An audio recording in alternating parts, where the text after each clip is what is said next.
Good evening, ladies and gentlemen. Welcome to the Rogue Wave podcast, the frequency for all things pop culture and the disruptors behind it. We talk comics, movies, TV, and pop culture. The Rogues create them every Wednesday night, 8 p.m. Eastern on the Facebook.com/Rogue Wave Podcast and Twitch.tv/Rogue Wave Podcast.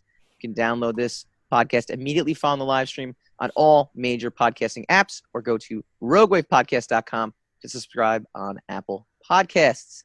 I am your host, Michael Dolce. Tonight, Henry Cavill back as Superman. Snyder Cut spawns Suicide Squad Director's Cut Solo 2. And Looters hit your local comic book shop. As always, I am joined by my co-host extraordinaire, Mr. Hassan Godwin. All jokes aside, how are you doing? Because obviously, we're both in and around New York City, but you are actually in New York City. And I know the last couple of days have been, a little crazy. 2020 just keeps giving us the middle finger, kind of deal. But how is everything? Are you, obviously you're here, so that's a good thing. Yeah, obviously I'm not outside, so yeah. I'm still following the quarantine at the moment, so that's kept me out of trouble, I suppose. That's the baffling part about all this too, is that the quarantine just goes out the window right now. And and look, we try to be a distraction. At least I try to,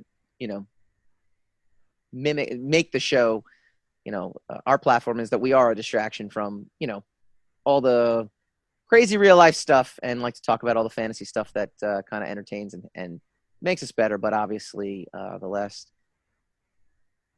3 months have just been kind of, wacky, and the last, week or so has been even greater. But I actually legitimately on Monday was thinking to myself, gee, you're right in New York City. So I know it became a very dangerous place to be, even more so than with the virus, because obviously, look, as much as you want to quarantine, you do have to actually step outside your building at some point to get food or supplies, and obviously that wasn't happening. So it wasn't happening after a certain certain hour. Yeah. But I mean, if you go out before then, it's not that bad. Okay. Where I am, it's not it's not an immediate situation. Let's just okay. say. No, that's good. I mean, I just wanted to make sure, we joke. We go back and forth, but we obviously we're friends and we care, so we want to make sure it's good. So that was our moment of the day, our solemn moment of the day. Why don't we talk a little more fun and exciting things instead, and we'll shift to this. This is our all the rage in the pop culture world. This is our segment called Rogue Rage. It started actually before all the craziness, or the new craziness, I should say. Last week, Variety reported that Henry Cavill is in talks to return as Superman in an upcoming DC movie. And they wrote, Henry Cavill isn't hanging up his Superman cape just yet. Sources confirm to Variety that he's in talks to return as Clark Kent in an upcoming DC movie. In addition to Zack Snyder's Superman origin story, Man of Steel, he also played the iconic hero in Batman v Superman and the Justice League. With the announcement of the long-rumored Snyder Cut for HBO Max, insiders tell Variety Cavill wouldn't be suiting up for the director's cut, but rather a cameo in one of DC's upcoming films, including Aquaman 2, the Suicide Squad sequel, and The Batman. In a Men's Health December cover story, Cavill revealed he had not given up the role. The cape is still in the closet. It's still mine, but I'm going to sit quietly in the dark as all the stuff is going on. I've not given up the role. There's a lot I have to give for Superman yet. Your thoughts on the idea, the possibility of Henry Cavill returning to Superman? I think it's a good idea. I think it's a good thing. Do we need more Henry Cavill as Superman? Do we want it? We don't need any of them.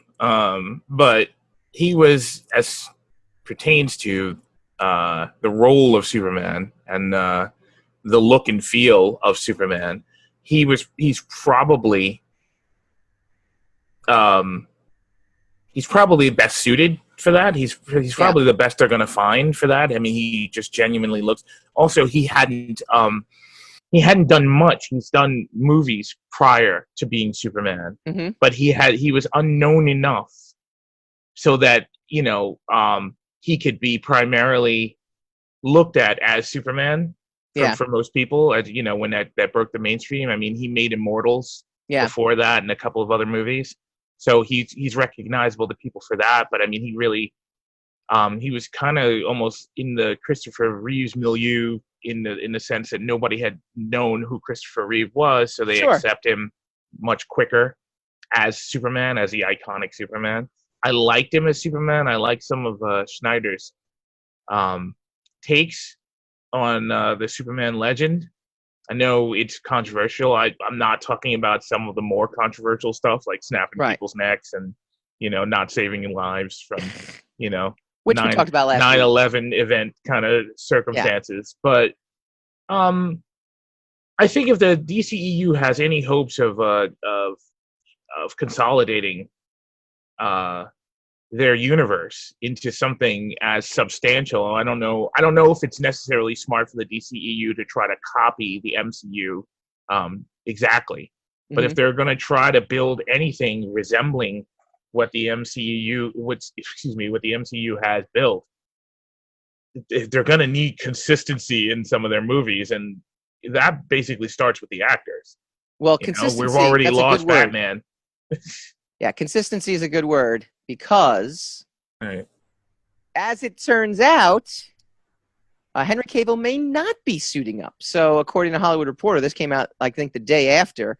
Henry Cavill and Superman is complicated. Sources tell Heat Vision, that's Hollywood Reporter's comic book-centric reporting. They are not in any negotiations for cameos. The character's not in any written script, and not in Black Adam, not the Batman, not even the Flash, which would be the most obvious project to insert the Kryptonian, seeing as the film deals with both time travel and an alternate Earth, and could serve as an easy entry point. The key word in all this is currently. There is, however, interest about having exploratory talks. So, I would sit there and tell you, I don't think we've seen the full potential. DC doesn't deserve anything. Warner Brothers, DC, they don't deserve any of the. You don't hear any of this nonsense from MCU. Right. None of this nonsense. None of this back and forth nonsense.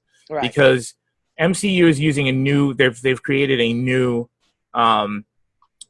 system of the way they do things, a new way of doing things, and the DCU is trying to use the old ways.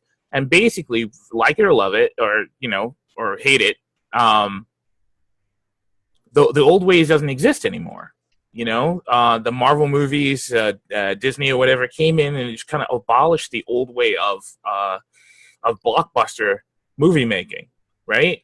For better or worse, and probably not forever.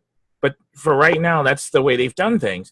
And they've got a system of being able to streamline what you could arguably call excellence if you're just looking at the results of and how they weather mistakes, like how they weather movies like Thor 2 and Ultron, and some movies that people now are starting to say were not there, they were not at their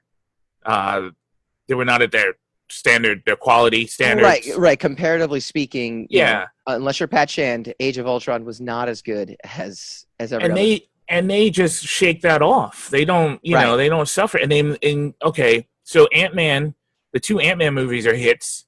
They're not the giant money makers that say Avengers is. Right. Or Black Panther or whatever. But they, the way they've arranged things, so the way they have their universe arranged, it can weather smaller films along with the larger films, right? So that they can make them all profitable and all viable, and then and no matter what, they keep doubling down on it. They just we're getting another Ant-Man movie. Sorry guys, we're getting another Doctor Strange movie. We're getting another, and I don't mean that as a negative. Right. And they just managed to do it. The universe seems to, and I know it's a business. I absolutely know it's a business. But the universe seems to come first, right? They are able to keep giving us the impression that the universe and the art comes first, even though we know for a fact that the business of business is business. But okay, so the DCEU has had success. Man of Steel was a success. It wasn't $1 billion movie, but it was a success. Right. Batman versus Superman. Suicide Squad could actually be considered more of a success, though. Suicide Squad was a success. Batman versus Superman it was less expectations. Was a success. Money making wise, it wasn't a hit. It wasn't a giant. It wasn't a monster, and there was more wrong with it than there was good with it. But I mean, they didn't take a bath on it, right? Justice League was a success, in the sense that it didn't cripple them, in their attempts or whatever they were making. And then you've got Wonder Woman, and then you've got Aquaman. So you've got these movies that you can now build things off of. And now you're getting the Snyder cut. Was that the order? I thought Wonder Woman came out before Justice League. I'm talking about success, not No. What I'm saying chronological order. No, I'm asking about chronological order because I wonder if the success of Wonder Woman buoyed the critical panning. And I know you're saying commercial success, but Justice League itself was not. But that doesn't matter what I'm talking about. What I'm talking about is basically the fact that they don't know how to manage. They don't know. They have not had failure, in the sense of Solo. They haven't had a situation like that where they put so much money into it and they got no money out of it, right? And then the people are still talking about their movies. Things are still happening. The one thing that the MCU has managed to do consistently is keep a consistent roster. Yeah. The guy who's playing Iron Man is going to be the guy who plays Iron Man through all the movies where Iron Man is featured. Yeah. The guy who plays Captain America is going to be the guy who plays Captain America for all the movies that Captain America is featured.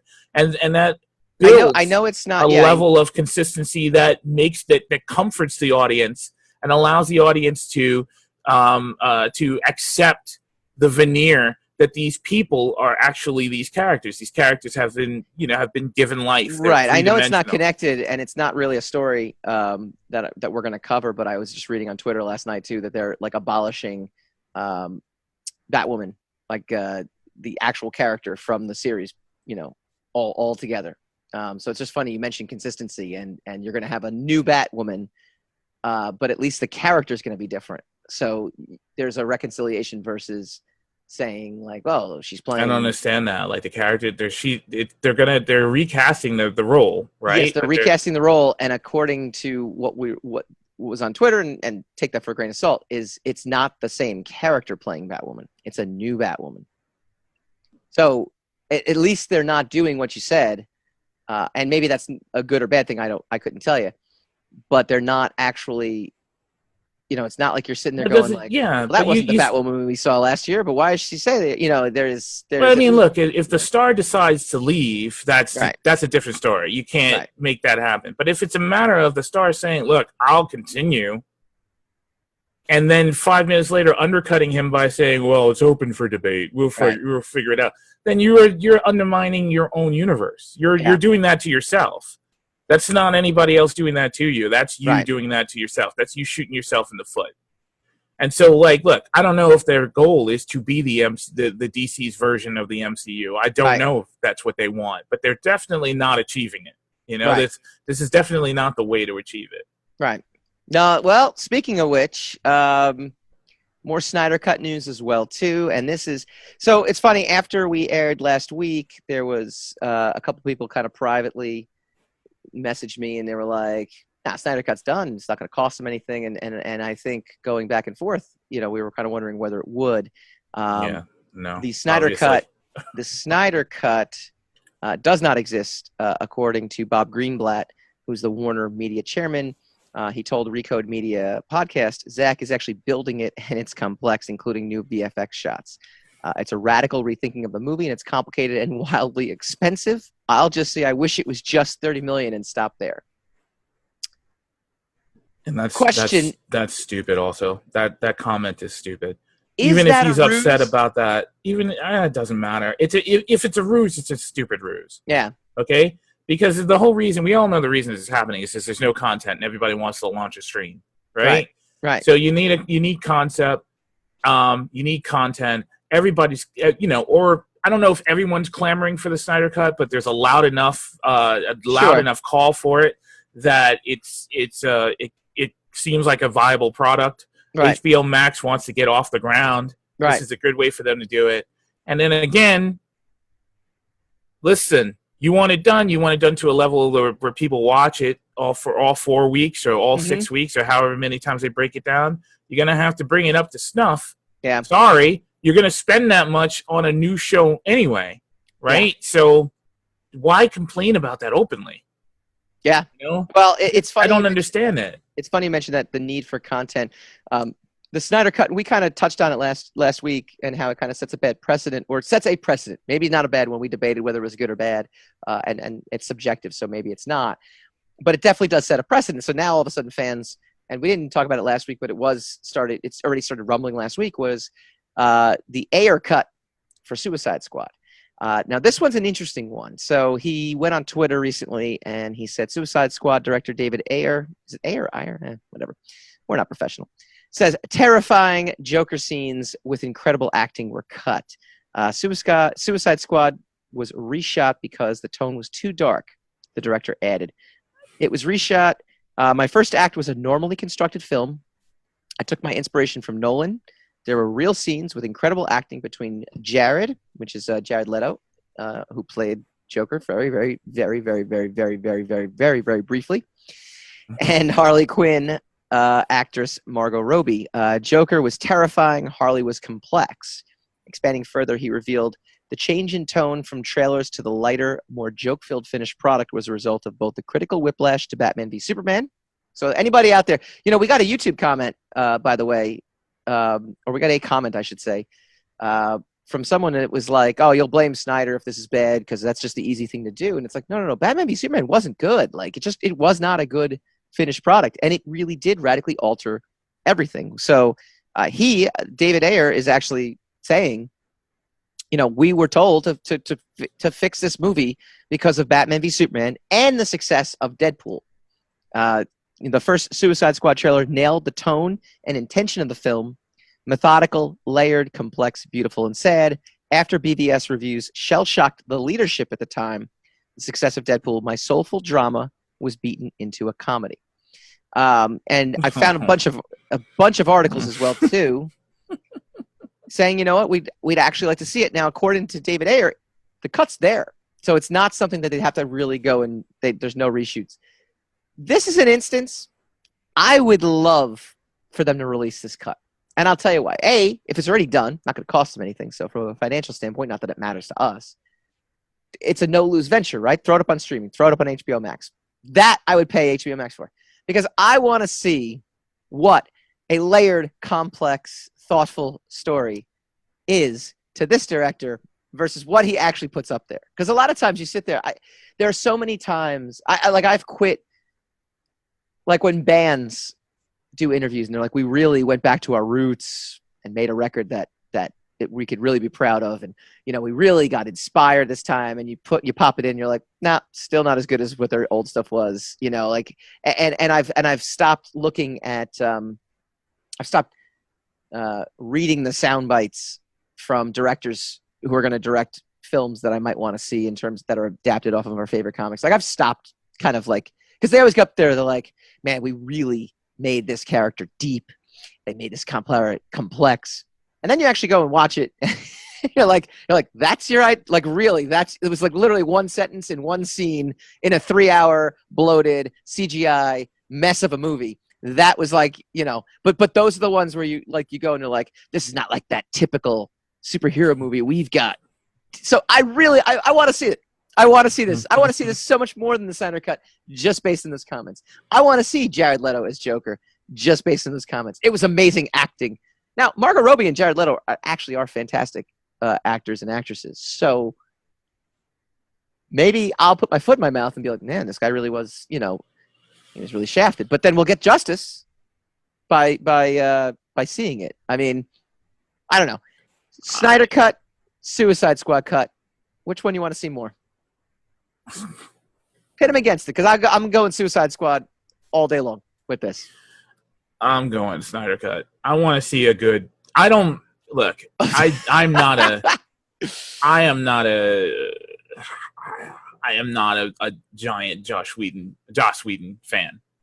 Josh Whedon, by the way, is an insurance awesome. agent in Josh Whedon in Jersey, is amazing. He gets so pissed. He gets so pissed. But he's an amazing insurance agent, and he doesn't deserve it. He's a little too quippy for me. Yeah. But Joss Whedon, I'm not a huge fan of his writing. I've never been a fan of the there's a they call them Whedonisms, but what is it? What's the actual term for it? Well, whatever it is, it's not something I'm a fan of. Yeah.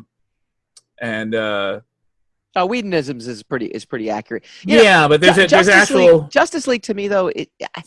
Because it was such a butchered conglomeration. I feel I have a hard time saying that's a Joss Whedon film. Now, look, you could sit there and look at. It's not. That's not even what I'm talking about. But the Whedonisms are blatant. Yeah. Oh, sure. You could tell where the Snyder gets off, and the Whedon starts. Boobs. No. Boobs. That's a Whedon. No. No, that was all Whedon with Flash on top of Wonder Woman. Boobs. Okay. Anyway, so I'm not a huge fan of his. I'd like to see Snyder's original. Is it Snyder or Schneider? Because Zack Schneider is a wonderful lawyer who does corporate lease law. Very nice guy. I met him. He's a very nice guy. Snyder. Anyway, what do you think of David Ayers' comments? Are you at all curious about seeing Jared Leto? No. Fully, I have to be at this point. I mean, why not? We have 18 Jokers. I saw Suicide Squad. I don't care about an extended cut of Suicide Squad, which is basically what that'll just be. It'll be a director's cut. You think so? You think do you think that basically my interpretation of his layered, methodical, really good film is what it would be the antithesis of what we actually see on screen? I don't want to doubt him if he thinks. I mean, artists are bad judges of whatever their art is. Yeah.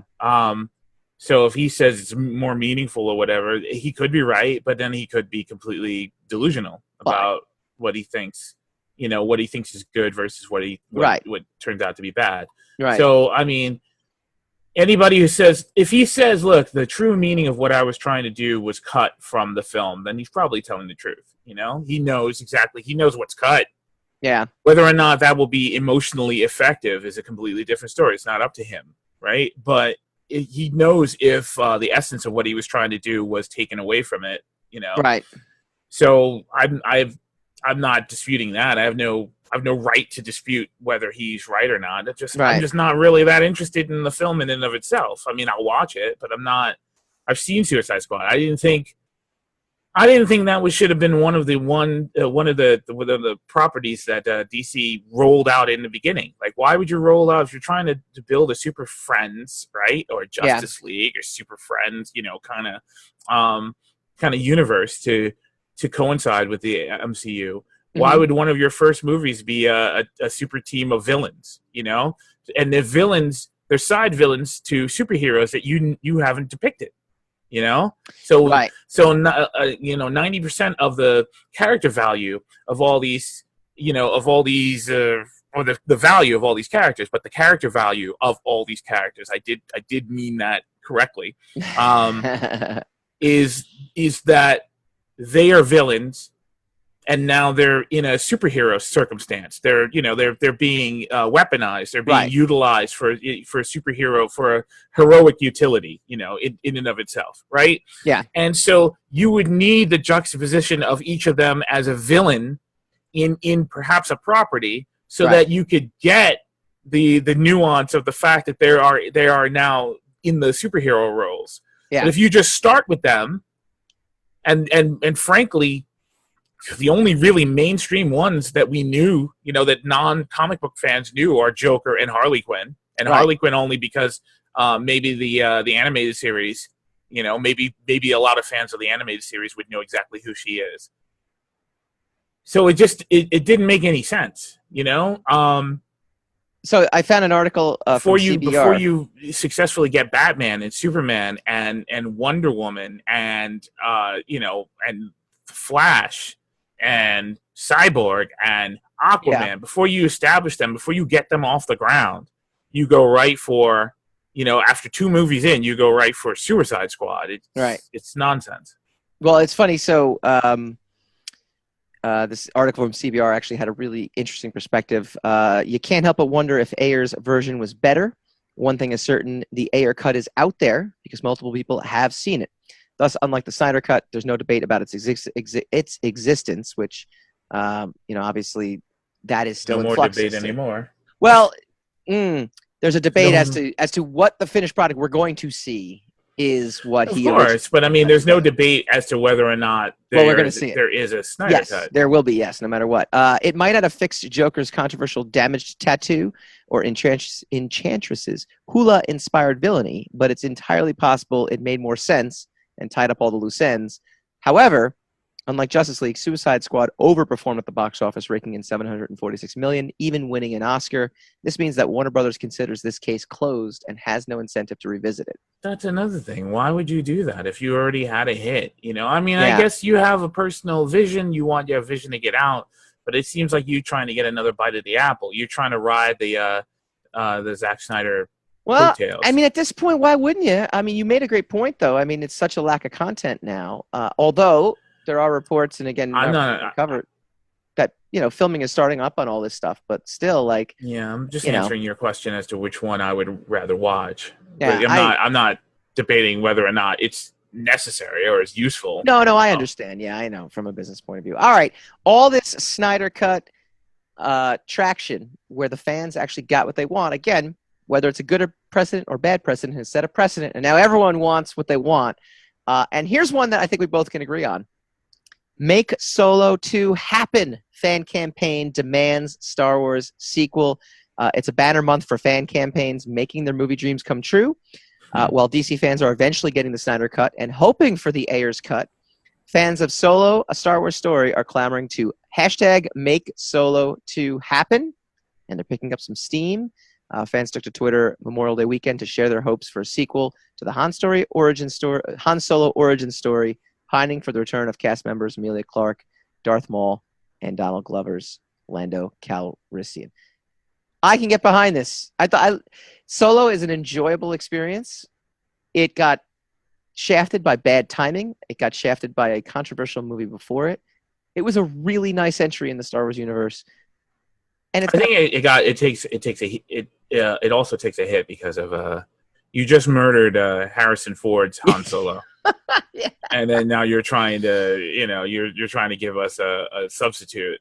Yeah. I don't tend to like the criticism that it's a movie no one asked for, because actually no one asked for Endgame either. No one asked for yeah. But I'm using certain movies as specifically, especially successful movies. Nobody asked for Infinity War, Right.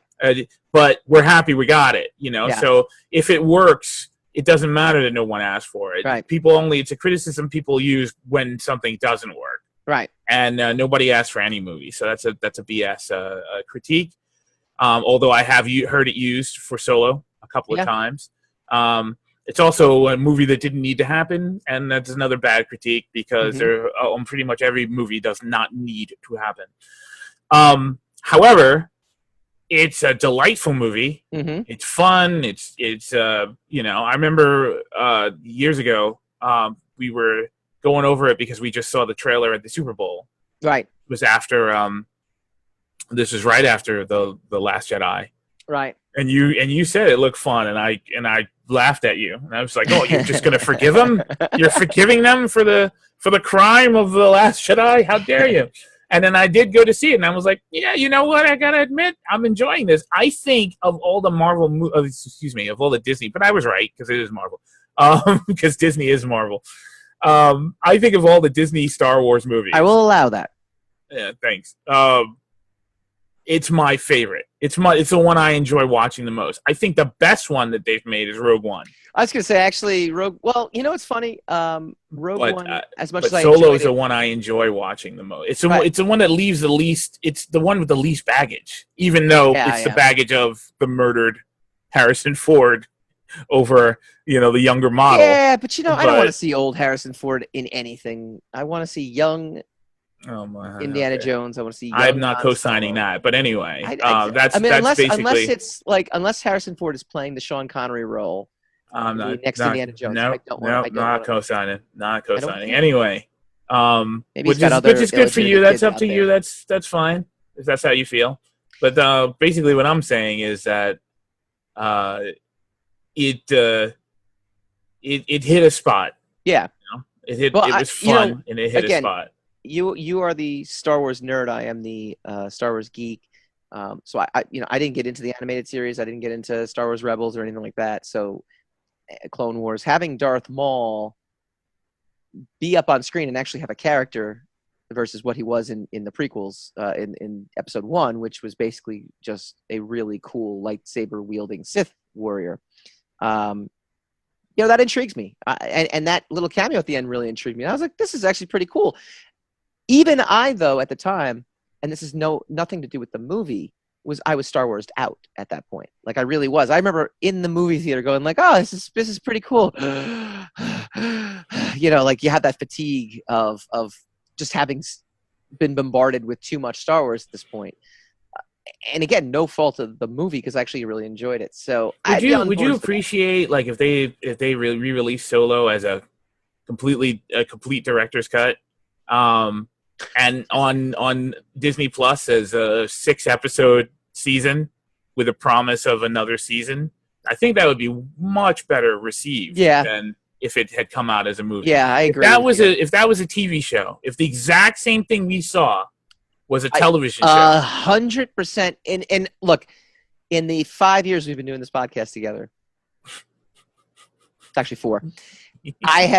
You and I only 3. Oh, it was 10. Feels like 10. I have never agreed with you more. I think that's absolutely 100% correct. If they did a Solo TV series, like Disney Plus told, and look, Disney Plus. Imagine a full episode of the train heist. Oh yeah. A full episode of that. A full episode of Minbam with a Solo in the World War why I not? Instead of Solo circumstance. 2, why not? I mean, look, TV is not getting big celebrities for TV shows is not a hard thing to do, and it's not like you then would have to necessarily. If you can't get Emilia Clarke for the next season, it's okay. It's okay. You can have a season without her in it. Or she started on television, though. I'm just saying if you couldn't, I'm just using her as an example. Donald Glover. If you couldn't get Donald Glover's Glover on television, like they're all television stars, with the exception of Woody Harrelson. Woody Harrelson was the biggest star of the film. What you're saying. And Paul Bettany. I'm merely saying for scheduling purposes or for whatever the case is. They'll work it out. What are they doing now? You could lock in Alden Ehrenreich. As long as you could lock in Chewie. Chewie's not going anywhere. That guy made out like a bandit with all these movies. Met that guy in Philadelphia, the guy who is underneath the costume now. Very nice. The extremely large, very tall Scandinavian man. Very Scandinavian as well. He's very Scandinavian. Absolutely. He's a Viking. They got a Viking to play Chewbacca. They should have made Chewbacca blonde. Last question for you, and it's a really serious question. There are even talks of a Revenge of the Sith director's cut. Would you be on board for that? I would be on board for it, but I don't know. I don't think that's going to happen. George Lucas is notoriously. Yeah. Well, no, he sold everything now at this point, didn't he? But there's I think there's caveats to whether or not certain things can be done. Because for the cash, Disney would have totally Blu-rayed out all the theatrical cuts of the original trilogy. Yeah. To pimp those out, especially in the darker times, of the Last Jedi era, where right after Solo tanked at the box office, where it was like, oh, Disney Star Wars is over, before The Mandalorian, right after Solo, and that kind of bleak period where everybody was, certain that they had Disney on the ropes, right? That they were going to go down. That would have been the perfect time for them to re-release the original trilogy on Blu-rays, Yeah. And they didn't do. I mean, the theatrical cuts of the original trilogy, the non-special edition cuts of the original trilogy, and they did not do it. They did not capitulate to that. I think, and I do not know. I think now originally there was a problem with licensing, especially with A New Hope with Fox. Now Disney solved that problem by eating Fox alive. Like literally, they literally feasted on a fox. Yeah, they did. It was a barbecue. And ate the X-Men. And well, none of us were. But I don't know. I saw an article, and it's more comic centric. We might do it next week. We'll do it next week. It's an X-Men thing. It was kind of cool. We're trying to be creative here. So we're doing different things. All right, coming up next, we'll go spinning the racks.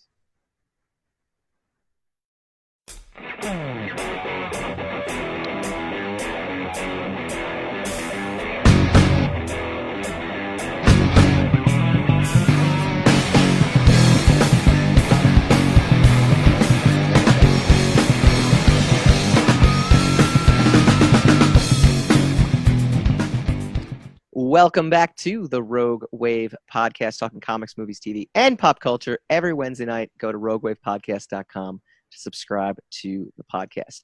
Now, in the middle of all the craziness and the middle finger that is 2020, I, on the other hand, have had something kind of cool that I've been doing. And again, we use this as a distraction from the world out there. I actually went in and reorganized all my old comics that I made when I was in 6th grade. And Hassan, I got to tell you, first of all, I did over 100 issues, which is very, very prolific. It's much more prolific than I, as a comic book creator, than I am right now. And I reread an issue that I did, okay, for a 7th grader. So it's like from 6th grade all the way through college. I did all these little mini books. One of the best comics I've ever read was from my 7th grade self. I actually remember closing going, that was a darn good issue. Now, it might have been a copy of X-Force number 7, written by Fabian Nicieza, friend of the show. But I read it. I go, man, 12-year-old me. Look at me go. Mind you, I also read a couple issues where I was just like, boy, I don't know what I was doing. But when I got to the end, and this is how much of a mogul, as you said it off air, that I wanted to be. I had faithful readers. I had friends. I would pass it out to friends, and they would read it. So they were my faithful readers.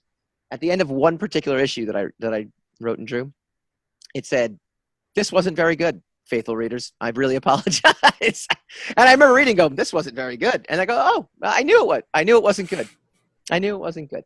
Why am I doing all this? We're gearing up for a new Sire trade, Kickstarter coming out in summertime, and I actually wanted to refresh my long-standing memory of the comics I created as a kid, because I got to tell you, there's so much in here that like 12-year-old me created that I can mine for like future stories, and I always had kind of intended to do so, kind of like an ultimate reimagining of it. But I don't know, it was pretty cool. Did you ever create comics as a kid? Were you a comic book? Did you fold 2 pieces of paper together, being an artist extraordinaire like you are?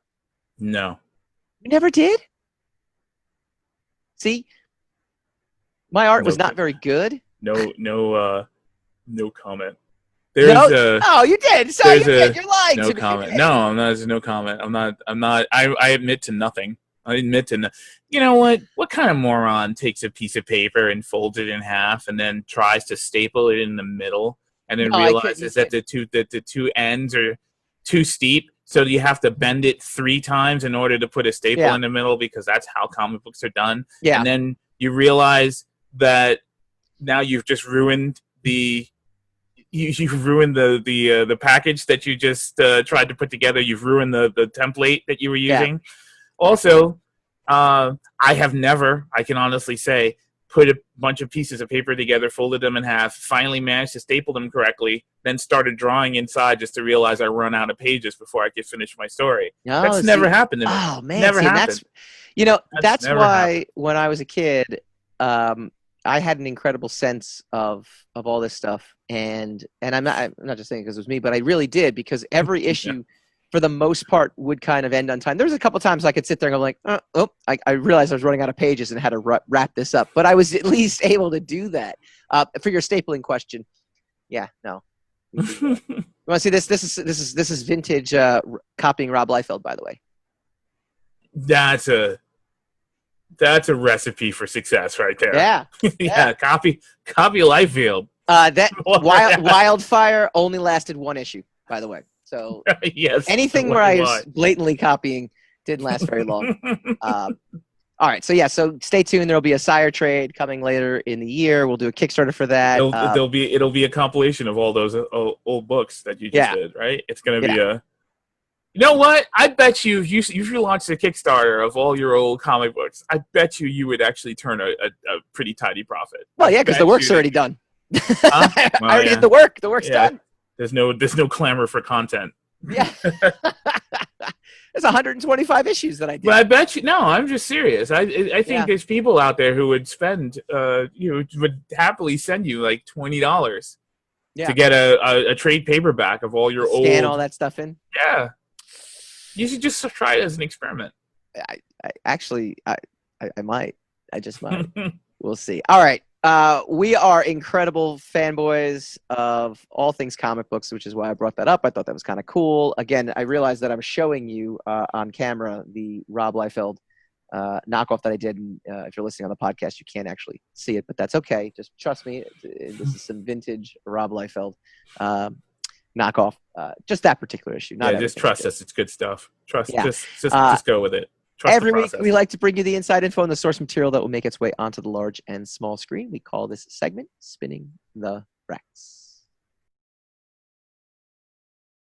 Spin the rack, spin that rack.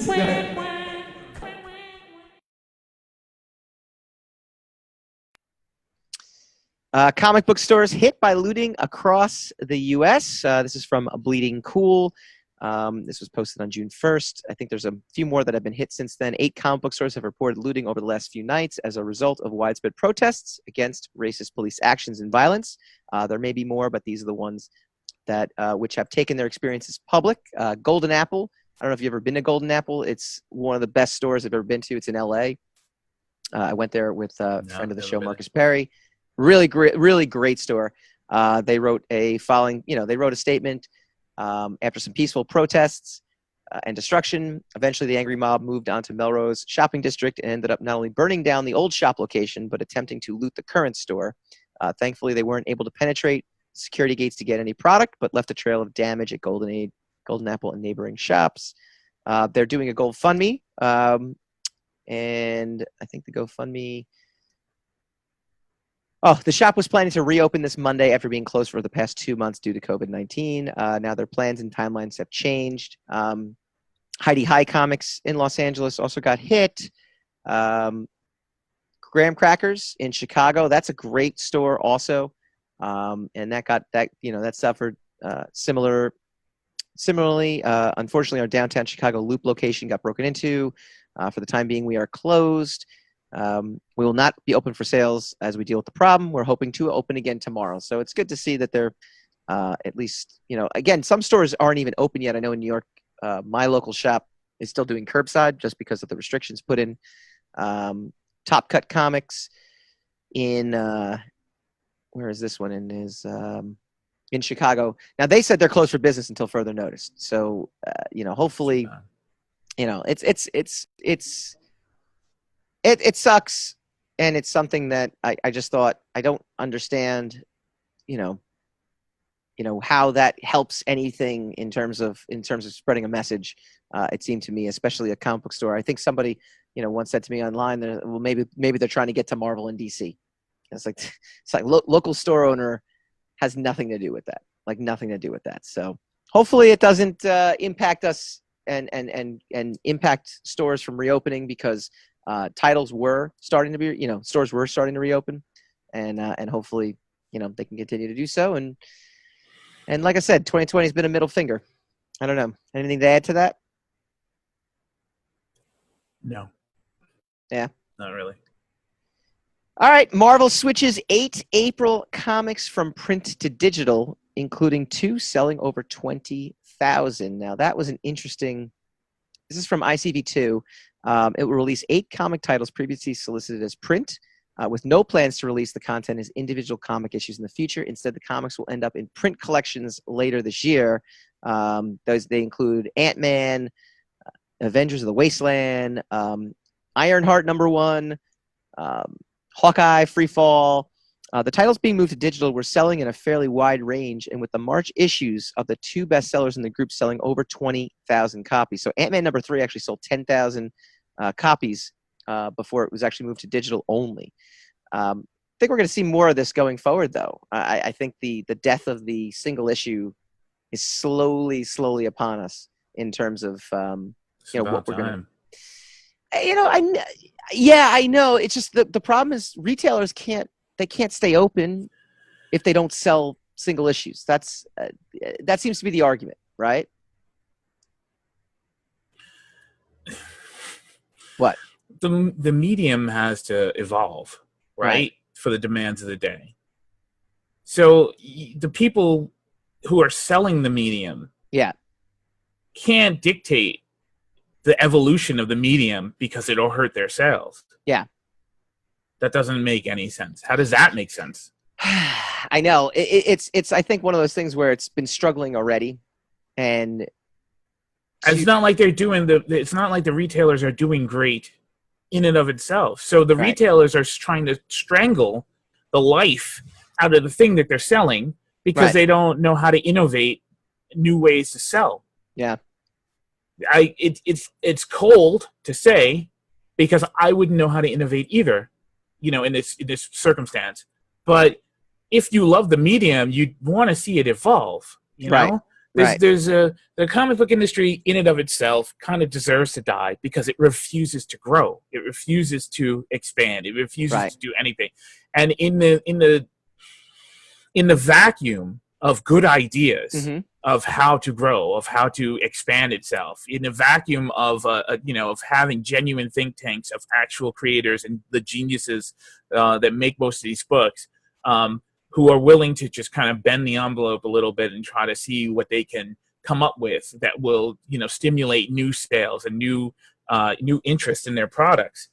They keep doubling down on the old ways, and it leaves the door open for these these newbies to come in and with their with these ideas that are not well received, and I will not comment on them on who they are. There's some of the stuff is rather notorious, and kind of considerably could be considered to be very tone deaf and ill-conceived, well-meaning but poorly executed or whatever. And you're getting that because there's a glut of new blood in the mix because of a dearth of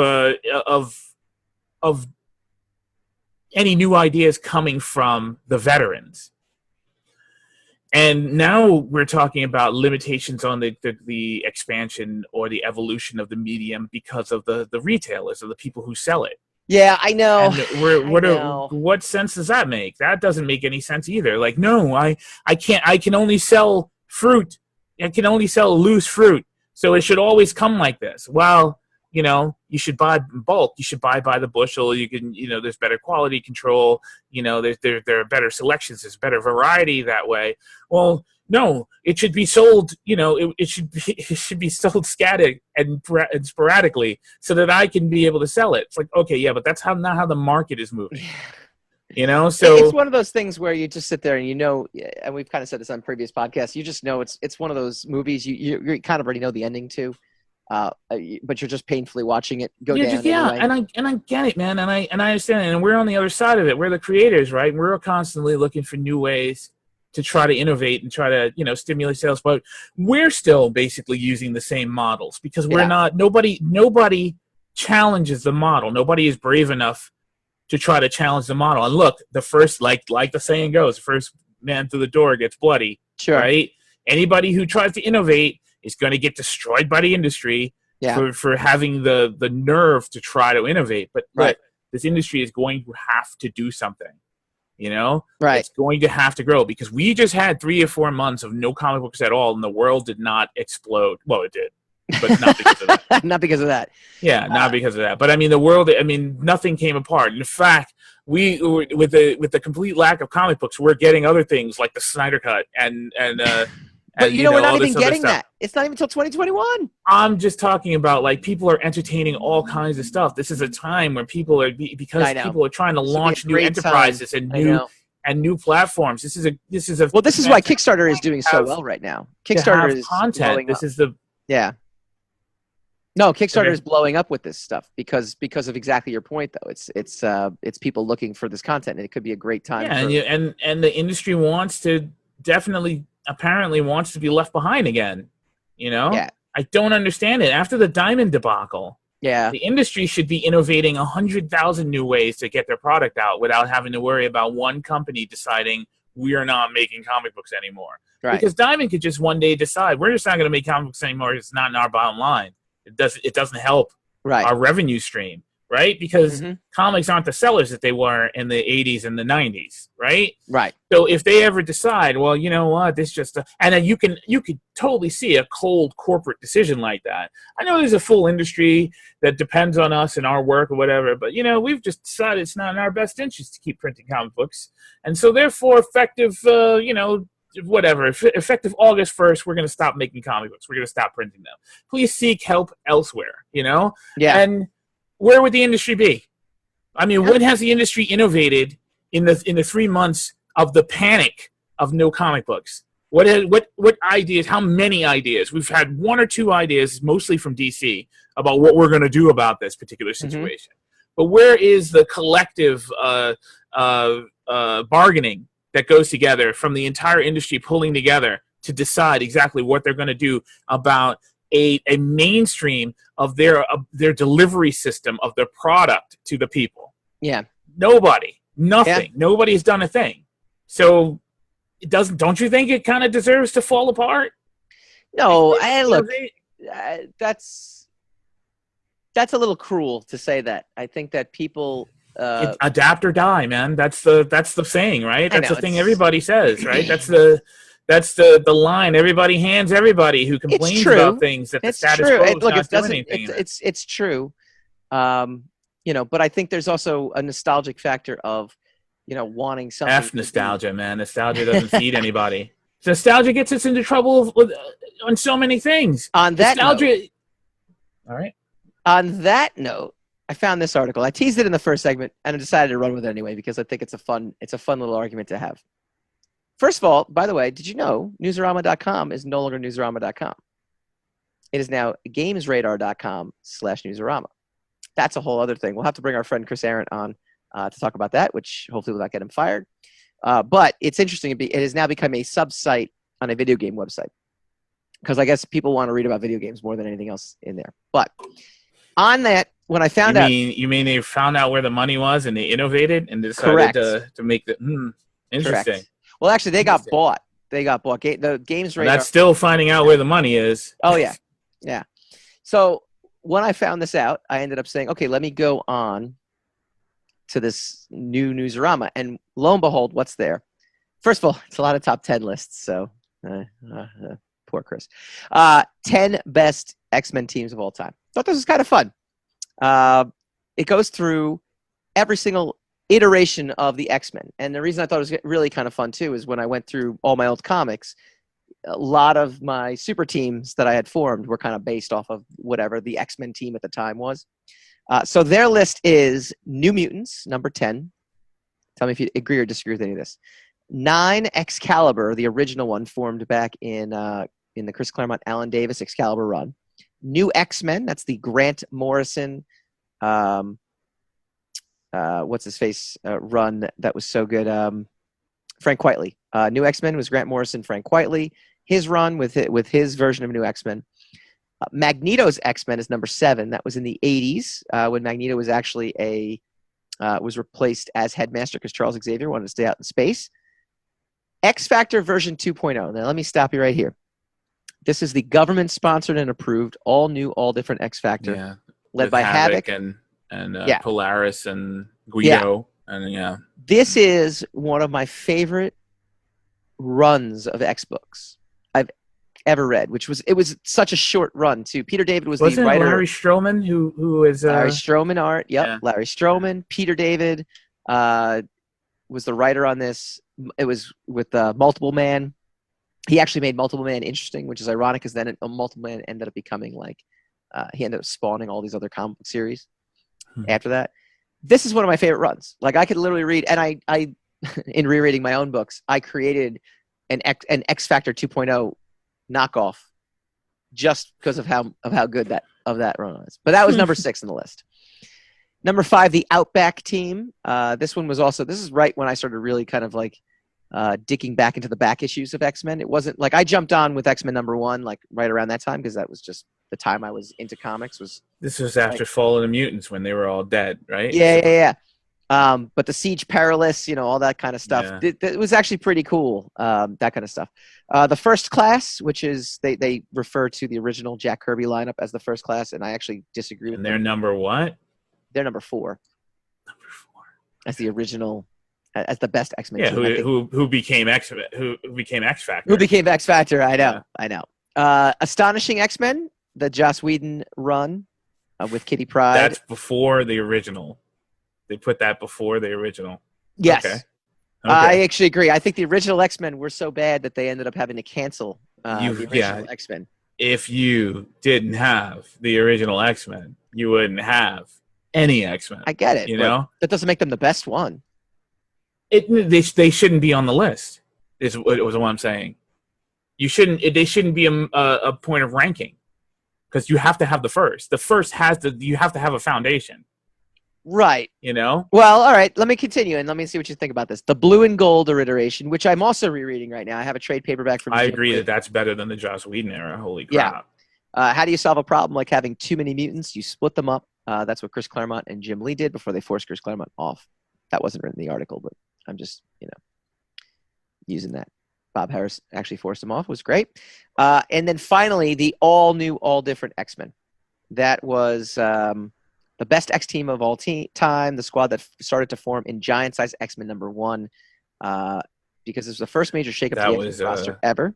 Was that the one with Storm? No, that's the. Yep. It introduced numerous characters. Storm. It was Storm and Colossus and that and team. Nightcrawler. Yep. It was. I agree that's the best one. I agree that's the best one. I agree X is gold and the blue and gold, right? The blue and the gold team. I agree that those are. I don't agree with the Whedon era. I don't think that belongs above the Quietly era. Yep. I don't think the original X-Men should be on that list at all. I might agree that the New Mutants. I'm glad they made the top 10, but I might agree that the New Mutants should be at the top of it at the 10 because basically that whole comic book was about training X-Men. So right. And they never submitted to training, so they were always getting their butts kicked everywhere they went. So, but I mean, I think there's a lot of confirmation bias with the Joss Whedon, that coming so far, so far at the front of the list. I don't think that makes a lot of sense. And like I said, I think the list is ruined because you put the original team on the list in the first place. You can't have the foundation. That's like ranking the Star Wars movies, right? And I know a lot of people like it. I can understand your favorite versus, but the most important Star Wars movie is Star Wars, right? It's just that there's no getting around that. There's no other way to look at that. The most important of anything is the first thing, the thing that brought it into existence in the first place, whether or not it was well done and it needed to be rebooted or redone or whatever. Right. The most important episode of Star Trek was, Where No Man Has Gone Before, or The Cage. No, I disagree with that though, because I think once it's the first, the proof of concept is the most important thing. It should not be in any kind of ranking. It has to be put to the side. But it could be, no, it doesn't have to be put to the side. It could be one of the best. It could be the very first episode of of Star Because Trek it's your favorite because it was the best. That favorites are completely different as pertains to quality, of which quality is more important than the other. You got to take the original off the list, because if you took the original off the list, everything else disappears. That is, of course, the most important. If you remove that from the timeline, nothing's on the timeline. That's absolutely the most important thing. I think you're getting hung up in semantics, though. This is the best. The best. Now, he has him on the list as number 4. Not the most important. What is the parameter for best? What's the metric? With so many best? mutants to pick and choose from, who is the best X-Men team of all time, is what the article says. It's a question that has plenty of answers. And you don't think that the best X-Men team of all time is the first X-Men team because it spawned all other teams? I don't think not your favorite, not the most intricate, not the one that expanded the genre beyond. It spawned it, but what made X-Men popular? There were elements of it in the foundation, but what made X-Men the most popular, you could argue actually was not in the original iteration, which was the diversity of characters. And I don't even mean that in terms of ethnicity either. I mean just the cool factor. The original X-Men, there's nothing. You can't measure the cool factor, though. Oh, I can measure that cool factor. You can't measure the cool factor as it best or not best. I mean, that's not the parameters of the even the list in and of itself. That's you adding the caveat to it. So I mean, okay, do whatever There's you no want. definition of best. It's not most important necessarily. That's what I'm saying. Do you see what I'm saying? It's nonsense. It's nonsense. You're the worst with these top 10 lists. You would not work for Games Radar. I don't. Yeah, because it's useless content. It's useless content. Let me ask you a question here. This was meaningful. I didn't know this actually. Many of the characters introduced in Giant Size X-Men were brought over by Cockrum, who scrapped together unused ideas from his Legion of Superhero days to create Nightcrawler and Storm, the first black superheroine to play a major role at Marvel or DC, and who, along with Colossus and massive breakout star Wolverine, became the core of the X-Men roster for decades. Didn't realize that he brought over designs from Legion of Superheroes. I learned something. Okay, cool. Yeah. Where's X-Force on this list, though? The Liefeld Nicieza. You said best, right? It is one of the best. That whole Cannonball storyline. Oh, my God. I hope we see this. All right. We hope you enjoyed our show. Yeah, what a great show. Another great one in the can. Well, I thought it was every show we do is great. Mm-hmm. Even the first episode is easily the most important of all, and the best one of all of them, because it was just me predicting. Indeed. All. Yes. That was episode 2, actually. We all long for those days to come back. Yes, we do. Please stay safe out there, and we will be back next week.